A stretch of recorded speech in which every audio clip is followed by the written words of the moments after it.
Olá, amigo internauta do Lance, seja bem-vindo. Eu sou Márcio Monteiro, editor aqui de São Paulo. Estou aqui hoje com Gabriel Santos e Pedro Alvarez, repórteres do São Paulo aqui no Lance. E vamos falar muito hoje sobre São Paulo. São Paulo aí que avançou na Copa do Brasil e avançou bem, né? Avançou com uma tremenda, uma sonora goleada que entrou aí entre as maiores do clube no Morumbi, né? Vamos começar com o Gabriel Santos. Gabriel, essa goleada serviu para o Crespo tirar um princípio de crise que poderia começar a se instalar, né? O São Paulo, ele foi campeão paulista, mas depois ele teve uma sequência meio dura de jogos no Brasileirão, na própria Copa do Brasil, mas ele aplicou 9-1 sobre o 4 de julho. Olá, Gabriel. Olá, pessoal. Olá, amigos do Lance. Foi uma vitória para dar um alívio no elenco de São Paulo, no próprio Crespo, né? Que, como você falou, vinha de resultados negativos após a conquista do título paulista. Deu aquele susto na torcida, né? Saiu atrás com menos de um minuto de jogo, mas ali a força de São Paulo se sobressaiu e o time conseguiu se classificar bem e golear a equipe piauiense no Morumbi. Exatamente. Pedro Alvarez, qual foi um dos grandes destaques do jogo de São Paulo? O Crespo entrou com uma formação bastante ofensiva, né? O Rigoni, de titular, fez uma grande partida. Pablo com 3 gols. Quem foram os seus principais destaques aí dessa goleada do São Paulo? Fala, Márcio, fala, Gabriel, sejam bem-vindos aí todos os internautas do Lance, esse nosso novo quadro aqui sobre o São Paulo. Bom, o meu destaque, acho que a princípio, no 9-1 não tem como não ser o treinador. O Crespo sabe que tomou alguns riscos, ele correu riscos para conseguir um placar desses, mas a estratégia deu muito certo, as mudanças deram muito certo. Eu queria destacar o Pablo, que vai fazendo uma temporada muito boa com o Crespo, fazendo um papel como um homem de referência do ataque, do lado do Éder e Luciano mais soltos, mas fez uma grande partida ontem, 100º jogo dele pelo São Paulo, e ele já faz um hat-trick no Morumbi, acho que é o primeiro hat-trick do São Paulo desde 2017. E, bom, também queria destacar a estreia, entre aspas, né? Primeiro jogo como titular do Emiliano Rigoni, fez um jogaço, ele caindo pela ala, que é uma função que a gente não esperava que ele fosse utilizado tão cedo por ali, e já rendeu muito. Então esses são meus 2 destaques, meus 3, né, contando com o Crespo para a partida. Exatamente, acho que realmente tem que destacar o Crespo, porque ele sabia que era uma obrigação do São Paulo, ele falou isso antes do jogo, ele falou, a gente tem que passar, o São Paulo é melhor, é um clube de mais investimento, obviamente. Ele foi para cima, ele falou, a gente tem que fazer 2, 3 e mais, provou que respeitou o time, tanto que acabou 9-1. Também gostei bastante do Rigoni, se mostra uma opção tanto para o meio como para a ala, como vocês mesmos já descreveram na apresentação do jogador, essas funções que ele pode fazer. E o Pablo, que a torcida pega bastante no pé do Pablo, mas ele vem mostrando, ele pode não ser tão bom tecnicamente, mas está fazendo gol, é isso que importa, ele é o camisa 9 e tem que fazer gol. Agora, Gabriel, o São Paulo no Brasileirão estreou com um empate em casa com o Fluminense 0-0, com o Volpi sendo o grande destaque do jogo, pegando o pênalti do Nenê, mas o Fluminense foi levemente superior. Depois perdeu para o Atlético Goianiense, que é uma das sensações aí desse início de Brasileirão, mas essa Copa do Brasil no meio poderia ser, aí, como a gente já citou, um início de uma crise, mas deu aquela aliviada. Como é que você vê o São Paulo aí para a sequência? Você acha que essas mudanças do Crespo estão servindo também para ele analisar as peças que ele pode ter? Por exemplo, o Daniel Alves, a gente sabe que vai ser convocado às vezes, está lesionado, é um jogador que já tem uma certa idade, não vai jogar certamente 100% dos jogos. O Benítez também, infelizmente, é um jogador que se mostra que vive bastante no DM do São Paulo, então o São Paulo precisa dessas peças, né? Como é que você vê o Crespo conhecendo o elenco melhor do São Paulo aí para a sequência do Brasileirão? Bom, é um campeonato mais longo, né, que a Copa do Brasil e até mesmo a Taça Libertadores, então ele tem que conhecer todo o elenco que ele tem à disposição. Daniel Alves e Benítez, a gente sabe que está lesionado, Daniel Alves não tem nenhum prazo, estão falando aí de 15 dias, né, mais 15 dias para ele voltar a jogar. O Benítez pode aparecer ainda no final de semana, mas também é incerto. O Crespo está buscando alternativas no elenco, né? Viu que o Rigoni dá para colocar ele na ala direita, tem também no meio ali o Gabriel Sara, também o Igor Gomes também no banco como uma opção. Então ele está vendo quais jogadores que ele pode contar ou não para essa disputa do Brasileirão, que eu acredito que agora vai ser o foco de São Paulo.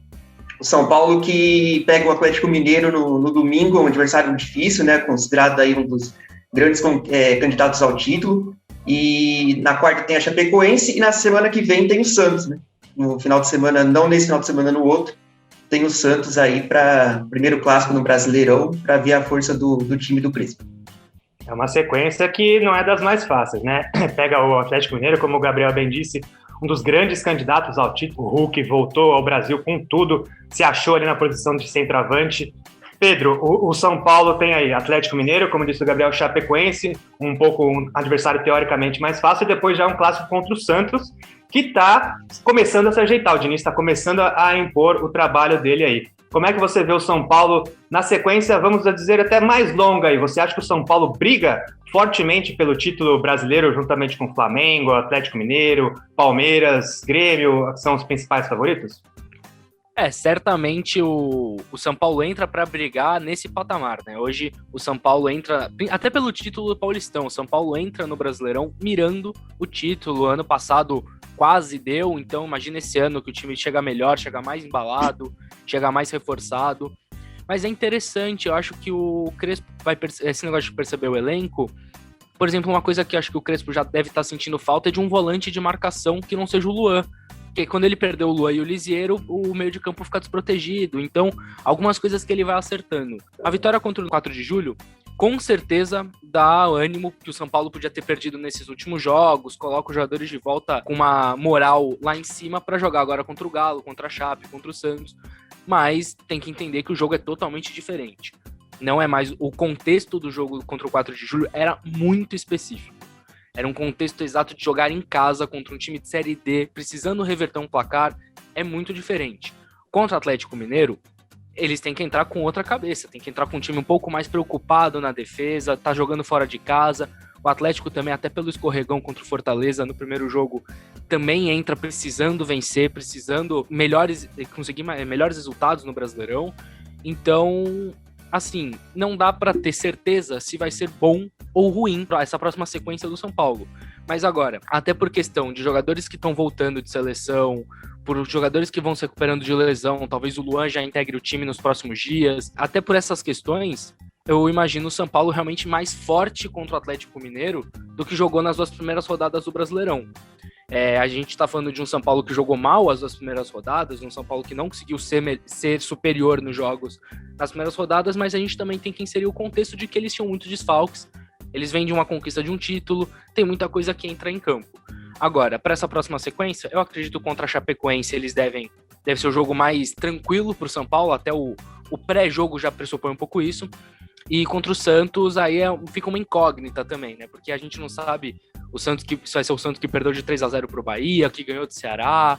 Então ainda é um time um pouco imprevisível, né? Mas vai ser com certeza uma sequência muito dura pro São Paulo, mas acho que motivado deve ir melhor sim.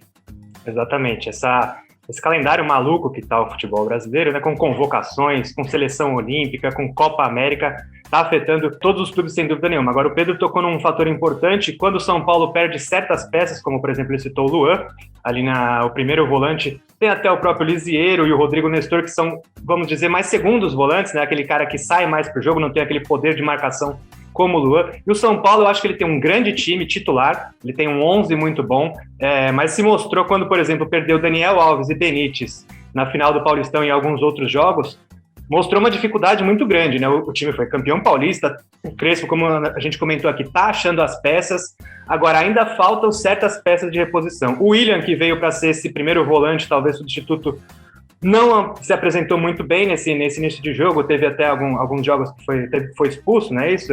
Se eu não me engano. Contra o Racing na Libertadores.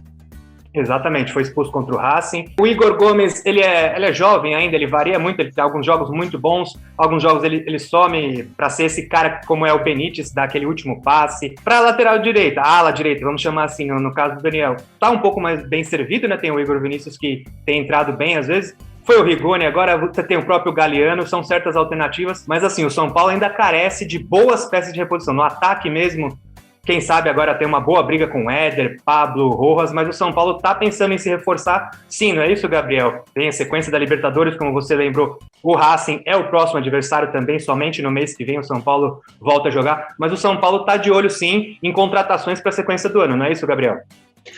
É isso aí, são 2 posições que o São Paulo busca jogadores no mercado. O primeiro delas é um atacante, um centroavante ali para tentar fazer sombra ao Pablo e ao Éder. Já foram contactados ali alguns representantes do Borré, mas a gente sabe que o Borré, para a realidade financeira do Brasil, é complicado. Agora surgiu de novo essa conversa do São Paulo com o jogador, mas é aquilo, se não abaixar o salário dele, a pedida salarial dele não vem, só se arrumar algum investidor aí para bancar por fora. Tanto que a gente viu Flamengo e o time do Palmeiras saindo do jogador, dessa negociação pelos altos valores, né? Os dois maiores times com poder econômico no Brasil não conseguiram pagar o que o atleta deseja. A gente sabe a crise financeira que o São Paulo está vivendo, então vai ser difícil essa negociação. E também para o goleiro, né? A gente viu o Volpi, que é o titular, né? E tem também o Perry. O Perry, quando foi exigido, não agradou muito a comissão técnica do Crespo, ele jogou alguns jogos a Libertadores, mas falta aquela segurança, né? Falta aquela casca de jogador experiente, principalmente no gol, né? O goleiro a gente sabe que tem que ser um cara mais experiente, um cara que dá segurança para a defesa. Então o São Paulo está indo atrás do Ivan. O Ivan, goleiro da Ponte Preta, que também tem convocações aí para a seleção olímpica e principal, né? Ele já chegou a ser convocado ali como terceiro goleiro pelo Tite. Só que a Ponte Preta faz jogo duro ali. Pede entre 10 e 15 milhões de reais, então é um valor bem alto para um goleiro. Principalmente um goleiro que vem para ser reserva, né? Não vem para ser titular no primeiro momento, que a gente sabe que o Volpi está ganhando a confiança. Acho que é o melhor goleiro depois da era Ceni. Então, mas são essas duas posições, centroavante e goleiro, que a diretoria de São Paulo busca aí no mercado da bola. Pedro, se você fosse ali o dirigente de São Paulo ou o Crespo, tivesse que indicar as posições mais carentes aí para o São Paulo. Como o Gabriel disse, o Ivan é um grande goleiro, eu acho um baita de um goleiro. O próprio Perry, eu acompanho ele desde as categorias de base, eu gostava bastante, mas como disse o Gabriel, ele teve algumas falhas nos jogos que foi titular, fez algumas boas defesas, mas mostrou isso, falta um pouco de casca, talvez um pouco mais de maturidade, ou até mesmo ritmo de jogo, né? Talvez é uma posição, como o Gabriel falou, 10 ou 15 milhões de reais para um goleiro, para ser reserva, não seria o meu investimento principal. No ataque, talvez sim. O que você acha que são os pontos mais carentes do São Paulo, Pedro? Olha, se hoje o Júlio Casares chega para mim e fala, Pedro, eu vou deixar a parte das transferências na sua mão, você monta o elenco, você mexe no que você quiser, eu acho, assim, errado ir atrás do Borré. Porque pela pedida, pelo valor, eu desistiria da negociação, porque eu não acho que seja tão prioridade assim o ataque. A gente viu ontem, por exemplo, 3 centroavantes em campo. Dificilmente o São Paulo vai jogar com os 3 de novo, então um deles, obviamente, é reserva. Tem Pablo, tem Luciano, tem o Éder, o Rojas pode fazer uma dupla, o próprio Vitor Bueno, eu sei que muito torcedor não agrada, mas teve alguns bons jogos como atacante, então talvez não seja a prioridade agora o ataque. Eu pensaria, de fato, num primeiro volante reserva. O Nestor, tanto contra o Atlético Goianiense, tanto contra o 4 de julho, mostrou que não é defensor, nunca foi, é um jogador que chega mais bem ao ataque, dá uma aproximação legal ali com o Gabriel Sara e tudo mais. E o William, que foi contratado para essa posição, como você bem falou, Márcio, ele nem desempenhado essa função tem. Quando ele jogou contra o 4 de julho lá em Teresina, ele já não teve uma atuação muito defensiva, ele também buscou sair mais pro jogo. Então precisa trazer um primeiro volante. Falando de negociações que o São Paulo já desistiu pelo preço, não faz sentido voltar no Borré, faria mais sentido voltar no Gabriel Neves.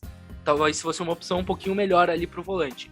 E quanto ao goleiro, eu gosto muito do PR, eu acho ele bom goleiro, de verdade, mas dá pra perceber que esses erros no começo da trajetória dele como profissional, de fato, mexeram com ele. E a gente vê, então, que em momentos decisivos, ele não passa segurança, ele é um pouco instável. Eu emprestaria o PR, procuraria trazer o Ivan. O Ivan tem um valor de revenda que é algo... O PR até já teve essa experiência, né, Pedro? Ele foi emprestado para a Inglaterra, para o Crystal Palace, há algum tempo atrás, já teve essa experiência, mas realmente seria uma nova experiência fora, não é isso? Podia emprestar ele aqui para dentro do Brasil também, que ganha casca no campeonato nacional, fica acostumado.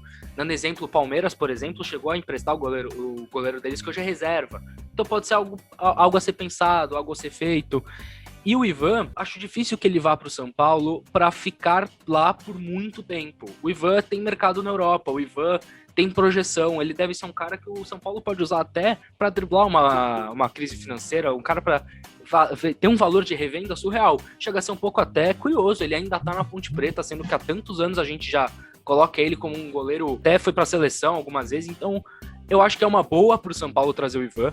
Empresta o PR, coloca o Ivan no banco, reveza ele e o Volpi, revende quando o PR já estiver mais preparado, quem sabe dá uma nova oportunidade para ele. Acho que sairia um pouco do atacante, buscaria um volante e um goleiro. É isso aí, eu também concordo com o Pedro. Acho que na frente o São Paulo falava isso mais no começo do ano, mas o São Paulo foi uma das equipes que mais se reforçou, né, aqui dentro do Brasil. No ataque trouxe o Éder, o Rojas voltou, o Vitor Bueno Crespo colocou ali pra frente, como você bem disse, tá bem servido de atacantes, é uma briga de posição por ali. Tem a molecada que tá aparecendo muito bem, alguns desses garotos já são titulares, quase que absolutos. Diga lá, Pedro. O próprio Galeano joga de atacante. O Galeano, a gente fala dele. O elenco de São Paulo é muito versátil, o Luciano pode jogar no meio, no ataque, então isso é muito bom pro Crespo. Exatamente, eu acho que o São Paulo tá bem servido ali na frente, falta realmente o primeiro homem ali, tem o Luan, e se não tiver o Luan, ele vai de Nestor ou ele vai de William, eu acho que o nível cai bastante, até mesmo pra zaga, você tem 4 zagueiros muito bons, vamos dizer assim, que dão conta do recado quando entram, né? O Léo se firmou bastante, o Miranda, titular absoluto, o Arboleda, apesar dos problemas, é o titular ainda de São Paulo, tem o Bruno Alves, que é o reserva imediato, depois tem os garotos também, mas o São Paulo acho que também poderia olhar um pouquinho mais para a defesa, para o meio campo ali de contenção, os volantes, para encaixar ainda melhor e se posicionar. Definitivamente já é um dos candidatos ao título, mas ali na briga por cima. E só uma coisa também Gabriel. De goleiro, a gente sabe que o Volpe também tem mercado, né? Então essa chegada do Ivan pode ser, quem sabe, aí uma provável saída do Volpe, né? A gente viu... O México tá de olho dele, não é isso, Gabriel? Isso, semana passada um time mexicano aí entrou em contato com os representantes do Volpe, e o Volpe a gente sabe que jogou lá há 4 anos, né? Jogou no Querétaro ali, é um ídolo no México. É ídolo, né? Então, e tem experiência no futebol mexicano, e quem sabe aí, os times não vêm com uma proposta oficial, possa ser um bom valor para um goleiro que já fez essa história no São Paulo, né? Conseguiu fez parte do elenco que tirou o São Paulo da fila e tem a confiança da torcida. Então, quem sabe, uma proposta boa pode tirar o Volpe de São Paulo. Sem dúvida, foi o primeiro goleiro pós-Ceni, né? Que conquistou um título e realmente se firmou como um dos ídolos da torcida. Mas é isso, pessoal. Vamos aguardar, então, as próximas informações aí do mercado do São Paulo, bastante agitado, como a gente conversou aqui. Para ficar ligadaço em todas as informações, é só acessar o nosso site lá, www.lance.com.br/São Paulo, se você quiser mais informações. Gabriel Santos e Pedro Alvarez estão lá diariamente, os nossos setoristas do São Paulo, esmiuçando todas as informações. E para você que nos acompanha aqui, meu muito obrigado. Se inscreva no nosso canal aqui no YouTube, ative as notificações e até a próxima, pessoal.